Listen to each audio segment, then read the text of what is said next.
Joining us now is Paul Krugman, a Nobel Prize-winning economist. He's also a New York Times columnist, a professor of economics at Princeton University's Woodrow Wilson School. He's also the author of The Return of Depression Economics and the Crisis of 2008.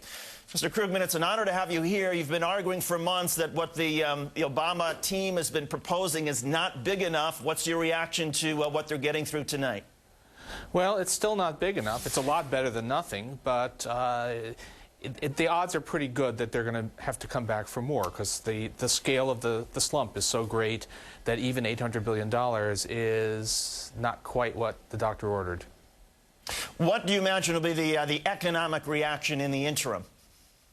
Well, this is, all of the forecasts have basically got the stimulus in it already, built in, and the money won't be coming out all that fast. A lot will come on late this year and into next year, but there's going to be a lot of negative economic stories. We're just going to keep on getting lousy job reports. We're going to keep on hearing about more problems, more trouble in the financial system. So it's not going to be happy days are here again. It's going to be, well, if we hadn't passed the stimulus, then it would be all hell would have broken loose. But even with it, it's going to be a very unpleasant few months. Here's what the House Speaker Nancy Pelosi today said about what Congress and the President are doing. Watch. The American people know, and historians are judging, that this is one remarkable president. He did something faster than any other president ever has in our history, and that is to pass his economic package in just a matter of weeks, and we salute him for his leadership. Mr. Krugman, what do you make of the president's leadership in all of this? Everything that Speaker Pelosi said is true, and yet there had been a lot of talk about the possibility of actually having something like this bill passed even before inauguration, so they could have signed it right away. There was a lot of talk from Obama aides that they were going to get lots of Republican votes behind this, and we've seen how that turned out. So, look, I mean, relative to what might have been, this is really very good. Relative to what one might have hoped for, it's not everything you might have hoped for. The Obama White House keeps pointing out that this is just one leg in the stool, as they like to say. Here's the president from today talking about some of the other aspects of this economic crisis. Watch. To truly address this crisis, we will also need to address the crisis in our financial sector to get credit flowing again to families and businesses.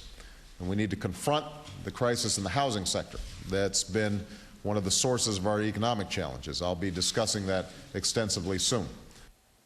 In fact, we've learned that he's going to have a speech next week, which he's going to talk about perhaps $50 billion for foreclosures. What do you make of that idea?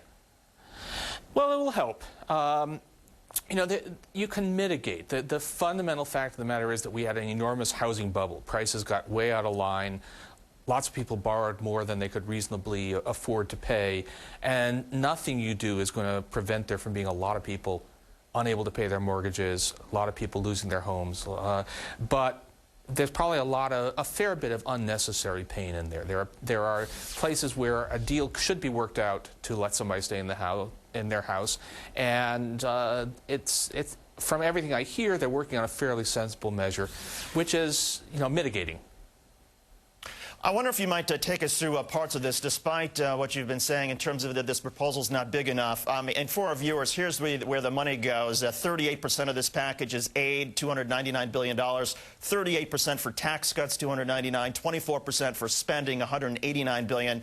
And Mr. Krugman, let's take, for example, the aid. $87 billion federal funding for Medicaid, $40.6 to help local school districts, $27 billion to extend jobless benefits, $17 billion to increase student aid.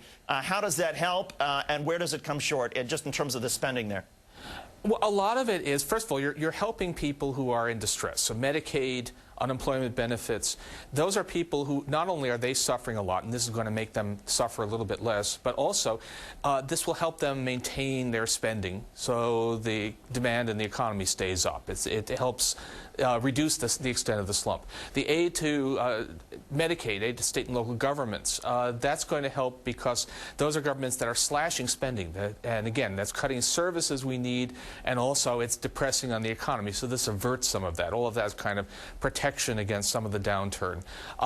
You know, all of that stuff, basically one of the ways we'd like to put it is the President of the United States has the option of doing something. State governors basically have to be Herbert Hoover because they have to run balanced budgets. So this is helping state governors not be so much like Herbert Hoover, not raising taxes and cutting spending in the face of a slump. All of this is good. All of this is going to shave 1.5, maybe 2 points off the peak unemployment rate, but still going to be high.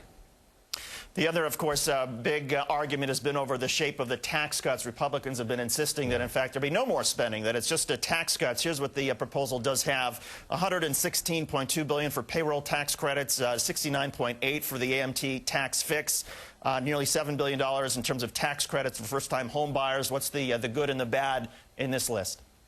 Well, I'm not very fond of any of it. The main argument, economic argument for having even any substantial amount of tax cuts in here is that it's hard to spend a lot of money fast. And tax cuts are a way of putting some additional money into the package. And the payroll tax cut was an Obama campaign promise. The rest, AMT fix it doesn't really belong in this bill. It probably had to be done, but it's not part of the stimulus. The thing is, you know, I can go into the economic arguments about why tax cuts are not effective, but, you know, maybe the easiest thing is to say, look, George Bush passed $2 trillion worth of tax cuts. That didn't work very well. How can the Republicans still cling to the faith that tax cuts are the answer to all our problems? Well, I think you've asked a question that a lot of us simply don't know the answer to. Yeah, Paul Krugman, New York. Thank you so much for coming in. We appreciate it. Paul Krugman, New York Times columnist and Nobel Prize-winning economist. Thank you so much. Thanks a lot. And as we